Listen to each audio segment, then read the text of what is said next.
સર્જાયેલા અકસ્માતમાં માતાનું કરુણ મોત નીપજતા ભારે અરેરાટી વ્યાપી જવા પામી છે। પ્રાપ્ત માહિતી અનુસાર નસીમબેન શોકત સૈયદ અને તેઓના પુત્ર મોહમ્મદ સાદ ડાભા ખાતે લગ્ન પ્રસંગ પરત ગયા હતા।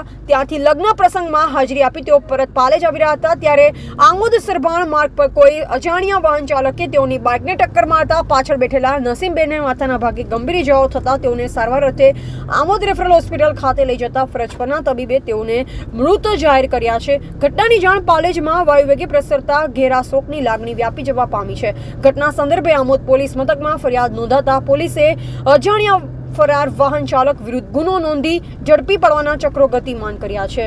રિપોર્ટર સફીક બાપુ, આમોદ।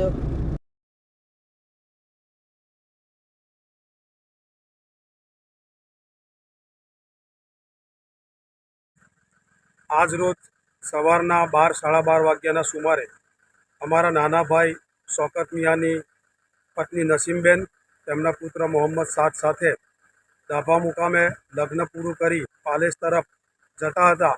ત્યાં સરભાણથી અને આમોદની વચ્ચે એક સફેદ જેવા કલરની સ્વિફ્ટ ગાડીએ સંપૂર્ણ બેદરકારી રીતે અને ગફલત રીતે હંકારી લાવી જોરદાર ટક્કર પાછળથી મારતા અમારા ભાઈની પત્ની 5-7 ફૂટ હવામાં ફંગોળાઈ ગયેલા અને તેઓનું ઘટના સ્થળે જ કમકમાટી ભર્યું મોત નીપજ્યું છે।